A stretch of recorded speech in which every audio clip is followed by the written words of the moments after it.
এতিয়া কথাবোৰ হৈছে ONGCও 5,000 কোটি টকা দিব লাগিব, চৰকাৰেতো দিব লাগিবই, ONGCও দিব লাগিব, নহ'লে ONGC ইডিক অৱস্থা কি কৰিম ONGC এতিয়া ভাবিবও পৰা নাই। আজি অসম চৰকাৰে, অসম পুলিচে আমাৰ ল'ৰাক চৌমতো কেছ লগাই এৰেষ্ট কৰিব পাৰে, আমাৰ মুখ্য সচিবক এৰেষ্ট কৰিব পাৰে চৌমতো কেছ লগাই। এই কেপি চাৰিআলিত এটা মানুহে ৰিলিফৰ পানী বিকি আছে, তাৰ ওপৰত চৌমতো কেছ লগাই তাকে এৰেষ্ট কৰিব পৰা নাই। এটা দোকানখন গৈ আমি তাত বেনাৰ লগাই দিম, ইয়াত দোকান খুলিব নোৱাৰে, কোনো কাৰণতে নোৱাৰে। সি শিৱসাগৰত দোকান খুলিব, শিৱসাগৰক লৈ ধেমালি নচলিব, ধেমালি চলিছে ইয়াত ধেমালি চলিছে।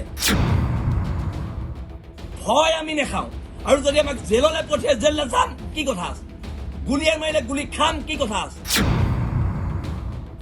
কিন্তু ONGC আৰু অইলে ইয়াত যদি সাহায্য নিদিয়ে 5,000 কোটি টকা অইল আৰু ONGC বিৰুদ্ধে এটা ৰিগ ইয়াত চলাব নেকি। শিৱসাগৰৰ আৰক্ষী প্ৰশাসন ব্যৰ্থ, কিয় অসাধু যিখিনি ব্যৱসায়ী তেওঁলোকক এৰেষ্ট কৰি জেলত ভৰাব পৰা নাই। শিৱসাগৰ, যোৰহাট, চৰাইদেউক লৈ যদি কোনোবাই ব্যৱসায় কৰিবলৈ আহে তাৰ ওপৰত ব্যৱস্থা হ'ব, তেতিয়া পিটন দিয়া হ'ব। এইটো চিণ্ডিকেট কৰাটো, মাৰ্ঘেৰিটাৰ চিণ্ডিকেট কৰাটো বি গণেশ, সেইটো পইচা দিব নোৱাৰে, কোটি কোটি টকা আছে তাৰ ওচৰত, সি শিৱসাগৰ ৰিলিফ দিব নোৱাৰে। সাউথ ইণ্ডিয়াৰ মানুহে অসমত আহি চিণ্ডিকেট চলাইছে। কথাটো হৈছে নৰেন্দ্ৰ মোদীয়ে, প্ৰধানমন্ত্ৰীয়ে প্ৰথম কৈছিলে A for আছাম হ'ব, এতিয়া আমাৰ A for আমনি লাগিছে, কাৰণ নৰেন্দ্ৰ মোদীক আমি দেখা নাই ইমান দিন, কথা বতৰাবোৰ তাত হৈছে। আৰু এতিয়া কথাবোৰ হৈছে ONGCও 5,000 কোটি টকা দিব লাগিব, চৰকাৰেতো দিব লাগিবই, ONGCও দিব লাগিব, নহ'লে ONGC ইডিক অৱস্থা কি কৰিম ONGC এতিয়া ভাবিবও পৰা নাই। আজি অসম চৰকাৰে, অসম পুলিচে আমাৰ ল'ৰাক চৌমতো কেছ লগাই এৰেষ্ট কৰিব পাৰে, আমাৰ মুখ্য সচিবক এৰেষ্ট কৰিব পাৰে চৌমতো কেছ লগাই। এই কেপি চাৰিআলিত এটা মানুহে ৰিলিফৰ পানী বিকি আছে, তাৰ ওপৰত চৌমতো কেছ লগাই তাকে এৰেষ্ট কৰিব পৰা নাই। এটা দোকানখন গৈ আমি তাত বেনাৰ লগাই দিম, ইয়াত দোকান খুলিব নোৱাৰে, কোনো কাৰণতে নোৱাৰে। সি শিৱসাগৰত দোকান খুলিব, শিৱসাগৰক লৈ ধেমালি নচলিব, ধেমালি চলিছে ইয়াত ধেমালি চলিছে, ধেমালি নচলিব। কিমান এক পেকেট মমৰ দাম 200 টকা কৰিছে, সেইবোৰ ব্যৱসায়ীক এৰেষ্ট কৰিব পৰা নাই। এক প্লেট কণীৰ দাম 300 টকা কৰিছে, সেইবোৰ ব্যৱসায়ীক এৰেষ্ট কৰিব পৰা নাই। কিন্তু আমাৰ ল'ৰাবোৰক এৰেষ্ট কৰিবলৈ অসম চৰকাৰ পুলিচ বিভাগে চৌমতো কেছ লিখিবলৈ অনবৰতে ৰখি থাকে। ভয় আমি নেখাওঁ, আৰু যদি আমাক জেললৈ পঠিয়াই জেললৈ যাম কি কথা আছে, গুলিয়াই মাৰিলে গুলি খাম কি কথা আছে। কিন্তু ONGC আৰু অইলে ইয়াত যদি সাহায্য নিদিয়ে 5,000 কোটি টকা অইল আৰু ONGC বিৰুদ্ধে এটা ৰিগ ইয়াত চলাব নিদিম, এটা ৰিগ চলাব নিদিম। ইয়াত গুণ্ডামি হৈছে, ইয়াত এইবিলাক কাৰবাৰ নচলিব, কোনো কাৰণত নচলিব। আজি শিৱসাগৰৰ আৰক্ষী প্ৰশাসন ব্যৰ্থ, কিয় অসাধু যিখিনি ব্যৱসায়ী তেওঁলোকক এৰেষ্ট কৰি জেলত ভৰাব পৰা নাই। এই কাৰবাৰবোৰ নচলিব। আৰু বীৰলাচি থানাৰ কোনো সৈনিক ভীৰু কাপুৰুষ নহয়, পুলিচৰ কাম জেলত ভৰোৱা, আমাৰ কাম জেলত সোমোৱা। কিন্তু শিৱসাগৰ, যোৰহাট, চৰাইদেউক লৈ যদি কোনোবাই ব্যৱসায় কৰিবলৈ আহে তাৰ ওপৰত ব্যৱস্থা হ'ব, তেতিয়া পিটন দিয়া হ'ব। আৰু তেতিয়া আমাক গুণ্ডা ডকাইত বুলি কৈ লাভ নাই, কিন্তু সেইটো কথা একদম স্পষ্টকৈ এতিয়াই কৈ দিছোঁ, অসম চৰকাৰক কৈ দিছোঁ। তেতিয়া কিন্তু আমাক গুণ্ডা ডকাইত, চান্দাজীৱী এইবিলাক শব্দ নক'ব, এইবিলাক কোৱাৰ অধিকাৰ নাই। আৰু অসমৰ যিখিনি মিনিষ্টাৰ শিৱসাগৰলৈ আহিছে, চাইৰেনটো বজাই নাহিব, বৰ বেয়া দেখি। কিয় চাইৰেনটো বজাই আহিছে? ইয়াত ফেষ্টিভেল হোৱা নাই, ইয়াত বানপানী হৈছে, আৰু আপোনালোকৰ চাইৰেনৰ শব্দ শুনিবলৈ শিৱসাগৰ মানুহৰ মন নাই। আপোনালোকক দাবী জনাইছোঁ, চাইৰেনটো বজাই নাহিব, আপোনালোকৰ সেইটো অধিকাৰ হেৰুৱাই পেলাইছে, চাইৰেন বজাই ঘূৰি ফুৰাৰ অধিকাৰ। চাইৰেন বজাবলৈ আহিছে এইটো সময়ত, অলপতো কিবা এটা লজ্জা কৰক আপোনালোকে। 103জন চৰকাৰী পক্ষৰ বিধায়ক আছে, 2খনকৈ গাঁৱৰ দায়িত্ব লওকচোন, 2খনকৈ গাঁৱৰ দায়িত্ব লওক প্ৰত্যেকজন বিধায়কে।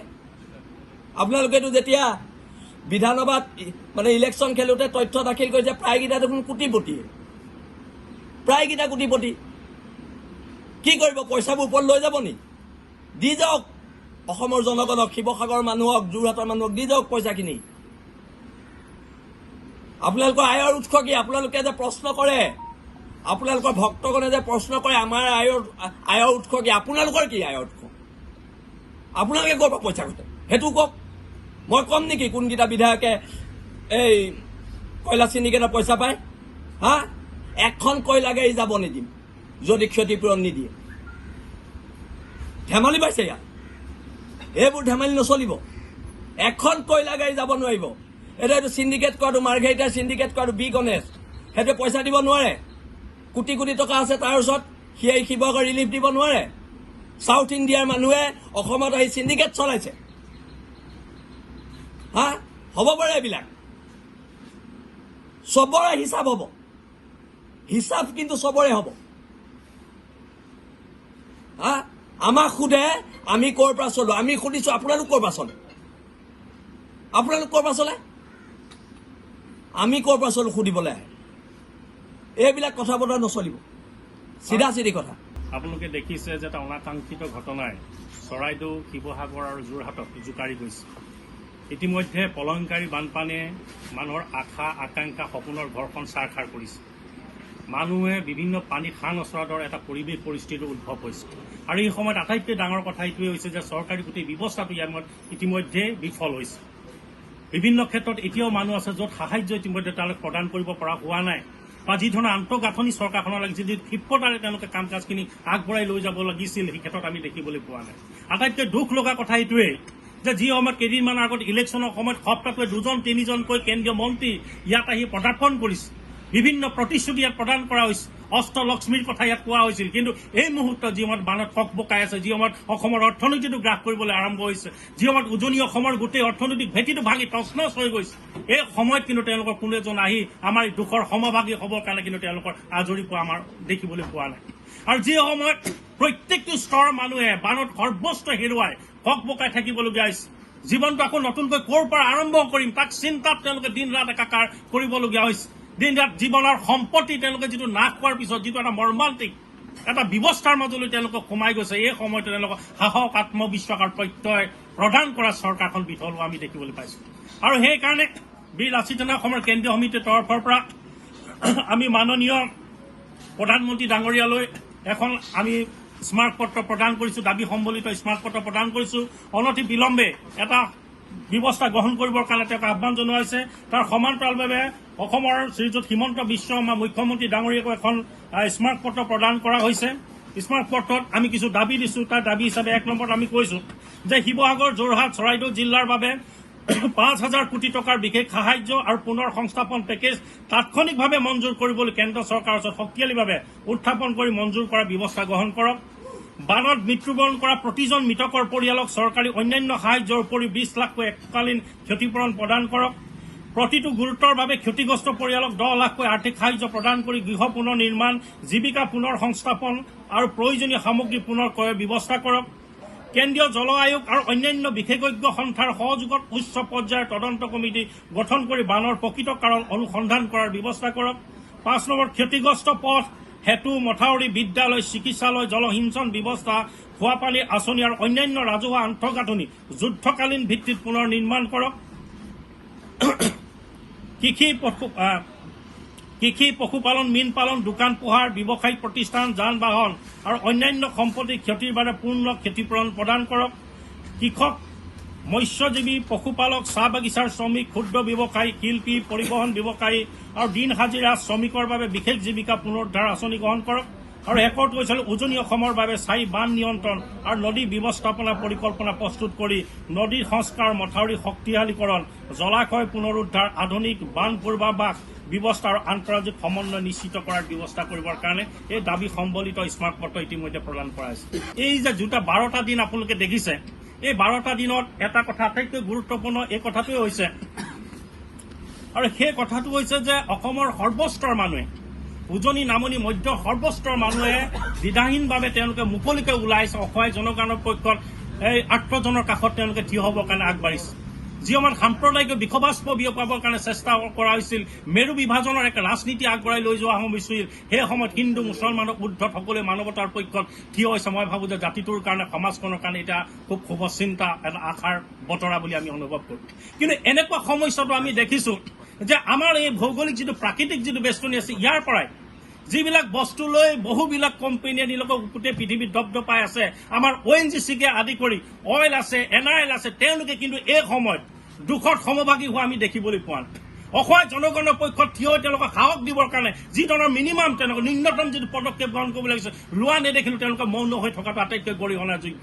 তাৰ লগে লগে যিমানবিলাক চিমেণ্ট কোম্পানী আছে, যিমানবিলাক প্ৰশাসনিক, যিবিলাক পঞ্জীয়নভুক্ত কোম্পানী আছে, এই কোম্পানীবিলাকৰ তেওঁলোকে যিটো সামাজিক দায়বদ্ধতা আঁচনিৰ আণ্ডাৰত যিবিলাক বস্তু দিব লাগে বা এই মানুহখিনিৰ ওচৰত থিয় হোৱাৰ যিবিলাক তেওঁলোকে সামাজিক দায়বদ্ধতা তেওঁলোকে প্ৰদৰ্শন কৰিবলগীয়া আছিল, এই প্ৰদৰ্শন কৰা কিন্তু আমি দৃষ্টিগোচৰ হোৱা।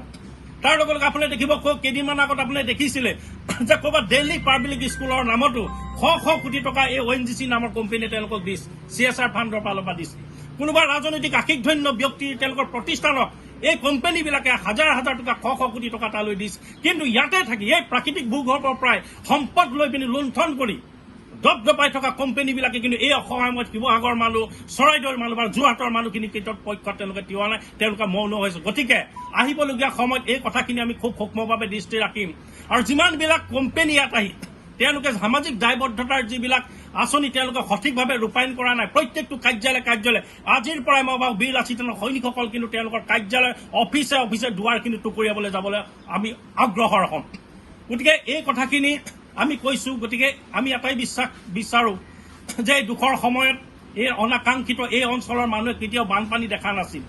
গতিকে স্বাভাৱিক এইটো বানপানী নহয়। গতিকে যিবিলাক কাৰকৰ কাৰণে এই হৈছিল, যিবিলাক কাৰকৰ কাৰণে এই অঞ্চলৰ খিলঞ্জীয়া যিসকল ভূমিপুত্ৰ আছে তেওঁলোকলৈ জিমলৈ এটা সংশয় আৰু অমানিশা নামি আহিল, তাক সমাধান কৰিবৰ কাৰণে চৰকাৰখনে সহৃদয়তা, আন্তৰিকতাৰ দায়বদ্ধতাৰে যাতে তাৎক্ষণিকভাৱে কিছু ব্যৱস্থা গ্ৰহণ কৰে, তাক আমি কেন্দ্ৰীয় সমিতিৰ তৰফৰ পৰা অনুৰোধ জনাইছোঁ। ইয়াৰ পৰা দেখিছে যে ইয়াতে আমাৰ প্ৰায় শিৱসাগৰৰ প্ৰায়বিলাক বস্তু আমি ইয়াতে মজুত কৰিছোঁ।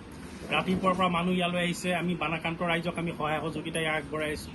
অসমৰ প্ৰত্যেকটো প্ৰান্তৰ, প্ৰত্যেকখন জিলাৰ সৈনিকসকলে দিন ৰাত একাকাৰ কৰি চৰাইদেউৰ, শিৱসাগৰ আৰু যোৰহাটৰ বানাক্ৰান্ত ৰাজ্যৰ কাষত থিয় হ'বৰ কাৰণে সকলো ধৰণৰ সাহায্য সামগ্ৰী লৈ তেওঁলোকে ইয়ালৈ ঢাপলি মেলি আহি আছে। প্ৰত্যেক দিনাই বৃহৎ পৰিমাণৰ তেওঁলোক খাদ্য মজুত কৰিব ইয়ালৈ আহি আছে। আৰু আহিবলগীয়া সময়ত আমি যিমানবিলাক ইতিমধ্যে কঠীয়া যুগুত কৰা হৈছে, আমি ইতিমধ্যে ছ'চিয়েল মাধ্যমত আমি দিছোঁ, সামাজিক মাধ্যমত দিয়া হৈছে। আৰু সোমবাৰে প্ৰায় 250 বিঘামান মাটিৰ কঠীয়া আমি চেলেং আমাৰ লুখুৰাখন গাঁৱত আমি তালৈ দিবলৈ আমি ৰাওনা হ'ম সোমবাৰৰ দিনা। তাৰ লগে লগে বিভিন্ন ক্ষেত্ৰত যিমানবিলাক সমস্যা আছে, প্ৰত্যেকটো ক্ষেত্ৰত শিৱসাগৰ এই জেগাৰ পৰাই আমাৰ ল'ৰাখিনিয়ে কাম কৰি আছে। আৰু যিবিলাক অসুবিধা আছে, আপোনালোকৰ মাধ্যমৰ জৰিয়তে তেওঁলোকক আমাৰ বীৰ লাচিত সৈনিকসকলৰ লগত যোগাযোগ কৰিবৰ কাৰণে আমি অনুৰোধ জনাইছোঁ। আৰু এটা কথাই আমি স্পষ্টকৈ ক'ব বিচাৰোঁ, সেইটোৱে হ'ল যে নিৰ্বাচিত চৰকাৰখনে, জাতীয় চৰকাৰখনে নিজৰ জাতীয় দায়িত্ব আৰু কৰ্তব্য পালন কৰিব লাগে। তেওঁলোকে আন্তৰিকতাৰে, সদিচ্ছাৰে নিজৰ দায়িত্ব কৰ্তব্যখিনি তেওঁলোকে পালন কৰিব লাগে। যি ধৰণে ক্ষিপ্ৰতাৰে, আন্তৰিকতাৰে ইয়াত কামবিলাক আগবাঢ়িব লাগিছিলে, সেইখিনি কাম ইতিমধ্যে আমি দেখিবলৈ পোৱা নাই। শিৱসাগৰ ৰাইজে সৰ্বস্বান্ত হেৰুৱাইছে। হেৰুৱা বানাক্ৰান্ত ৰাইজৰ মাজত যে ক্ষোভ আছে, গতিকে ক্ষোভবিলাক প্ৰশমিত কৰিবৰ কাৰণে তেওঁলোকে কাম কৰিব লাগে। আৰু সেইকাৰণে কওঁ যে যেতিয়া এখন ঘৰ হেৰাই যায়, হেঁপাহৰ সকলো বস্তু হেৰাই গৈছে, জীয়াই থকাৰ সকলো তেওঁলোকৰ সপোন ইতিমধ্যে তেওঁলোকে বিলীন হৈ গুচি গৈছে। গতিকে এই সময়ত জীৱনটো আকৌ নতুনকৈ ক'ৰ পৰা আৰম্ভ কৰিব, তাক লৈ তেওঁলোকে দিক বিদিক হেৰুৱাই পেলাইছে। গতিকে এই সময়ত তেওঁলোকক সাহস আমি দিব পাৰিব লাগিব। চৰকাৰখন, নিৰ্বাচিত চৰকাৰখনে নিজৰ দায়িত্ব, কৰ্তব্য পালন কৰি জাতীয় দায়িত্ব তেওঁলোকে পালন কৰিব পাৰিব লাগিব। এই মানুহখিনি যাতে ভৱিষ্যতলৈ জীয়াই থাকিব পাৰে, পুনৰ তেওঁলোকৰ পৰিজনক লৈ সন্মান সহকাৰে জীয়াই থকাৰ, স্বাভিমান সহকাৰে জীয়াই থকাৰ যিটো বাট, এই চৰকাৰখনে কিন্তু পালন কৰিব লাগিব। যদিহে পালন নকৰে, তেতিয়াহ'লে নিশ্চিতভাৱে মই ভাবোঁ চৰকাৰখনৰ বিৰুদ্ধে যিটো প্ৰচণ্ড ক্ষোভ ইতিমধ্যে তৈয়াৰ হৈছে, তাৰ অগ্নি জ্বলিব, তাৰ বিৰুদ্ধে এখন বিদ্ৰোহ সূচনা হ'ব। গতিকে আজি সংবাদ মাধ্যমৰ জৰিয়তে আমি এইখিনি কথাই ক'লোঁ। আৰু এই কথাখিনি মই পুনৰবাৰ কৈছোঁ যে অসমৰ সৰ্বস্তৰ মানুহে বানাক্ৰান্ত ৰাইজৰ পক্ষত যিটো আন্তৰিকতা আৰু সহৃদয়তাৰে ইয়াত আহি উপস্থিত হৈছে, তাৰ কাৰণে বীৰ লাচিত সেনা অসমৰ কেন্দ্ৰীয় সমিতিৰ তৰফৰ পৰা সমগ্ৰ অসমবাসী ৰাইজক আন্তৰিক ধন্যবাদৰ কৃতজ্ঞতা জ্ঞাপন কৰিছোঁ। এনেদৰে বিপদৰ সময়ত আমি সকলো ভেদভাৱ পৰিহাৰ কৰি ধৰ্মৰ ঊৰ্ধত থাকি ইজনে ইজনৰ সহায় ক'ব লাগিব। তেওঁলোকক হাতত হাত ধৰি আগবাঢ়ি লৈ যোৱাৰ যিটো আমি দায়িত্ব, এই দায়িত্ব আমি সকলোৱে নিষ্ঠা সহকাৰে পালন কৰি আগবাঢ়ি যাব লাগিব। গতিকে ইয়াত আমাৰ আশাৰ বতৰা, ই আমাৰ কাৰণে শুভ লক্ষণ বুলি মই ভাবোঁ। গতিকে যেতিয়ালৈকে চৰকাৰে নকয়, মই দেখিছোঁ চৰকাৰতকৈ ৰাইজ উবুৰি খাই পৰিছে বানাক্ৰান্ত ৰাজ্যৰ কাৰণে। গতিকে আহিবলগীয়া সময়তো ৰাইজে আগবাঢ়ি গৈ থাকিব, কিন্তু চৰকাৰখনৰ যিটো দায়িত্ব কৰ্তব্য সেইখিনিও যাতে আমি চাই থাকিব পাৰোঁ। তাৰ লগে লগে যিবিলাক বক্ৰ উপাৰে যিসকল ব্যৱসায় বাণিজ্য ইয়াত কৰিছে, যিবিলাক চিমেণ্ট কোম্পানীয়ে হওক বা বিভিন্ন ইয়াত পঞ্জীয়নভুক্ত যিবিলাক কোম্পানী আছে, এই কোম্পানীবিলাকে যদি তেওঁলোকৰ CSR পুঁজি যদি এই সময়ত, এই মহাপ্ৰলয়ৰ সময়ত যদি তেওঁলোকে খৰচ নকৰে, এই মহাপ্ৰলয়ৰ সময়ত যদি মহাদুৰ্যোগৰ সময়ত তেওঁলোকে যদি ইয়াত থাকি মানুহৰ পক্ষত যদি থিয় নহয়, নিশ্চিত মই ভাবোঁ যে এই ব্যৱস্থাটোৰ বিৰুদ্ধে, এই কাৰ্যালয়ৰ বিৰুদ্ধে তলা বন্ধ কাৰ্যসূচী আমি গ্ৰহণ কৰিব লাগিব। সেইকাৰণে আহিবলগীয়া সময়ত আমি খুব সূক্ষ্মভাৱে এইটো নিৰীক্ষণ কৰিম আৰু আহিবলগীয়া সময়ত প্ৰত্যেকটো তেওঁলোকৰ কাৰ্যালয় গৈ গোটেই বস্তুটো নথি পত্ৰ চাবৰ কাৰণে কিন্তু আমি নিজাববীয়াকৈ অগ্ৰসৰ হওঁ। আৰু সেইকাৰণে আমি বিচাৰোঁ যে এই সময়ত সকলোৱে আহি শিৱসাগৰ গঢ়িবৰ কাৰণে, চৰাইদেউ পুনৰ গঠন কৰিবৰ কাৰণে, যোৰহাটক পুনৰ নিৰ্মাণ কৰিবৰ কাৰণে তেওঁলোকে সকলোৱে সহায় সহযোগিতা আগবঢ়াওক। যিটো কণ্ট্ৰিবিউশ্যন, যিটো অৰিহণা লৈ যাতে ইয়াত হয়, তাৰ কাৰণে আমি আহ্বান জনাইছোঁ। ধন্যবাদ। বদৰুদ্দিন আজমলৰ যি মহানুভৱতা, আমি তেওঁক চেলুট জনাইছোঁ। সেইদিনা আজমল ডাঙৰীয়াক আমি সেইকাৰণে লগ কৰিব গৈছিলোঁ, কিন্তু বদৰুদ্দিন আজমল ডাঙৰীয়াক লগ কৰাৰ পিছত বহুতে কৈছে শৃংখল চলিয়াক 10 লাখ মান টকা দি গ'ল, মোক পইচা দিয়া নাই। কিন্তু আমালৈ অলপ ৰিলিফ ফাণ্ড পঠিয়াইছে। ৰিলিফ ফাণ্ডটো নপঠিওৱা নহয়, তেখেতে দিছে, কিন্তু মোক 10 লাখ টকা দি যোৱা নাই। সেইটো উৰা বাতৰি দেই। বীৰ লাচিত থানাৰ অসমক 10 লাখ টকা দিয়া নাই, আৰু তেওঁ মানুহক দি আছে। সেইকাৰণে আমি এজন মানুহ হিচাপে তেখেতৰ ওচৰত চিৰকৃতজ্ঞ।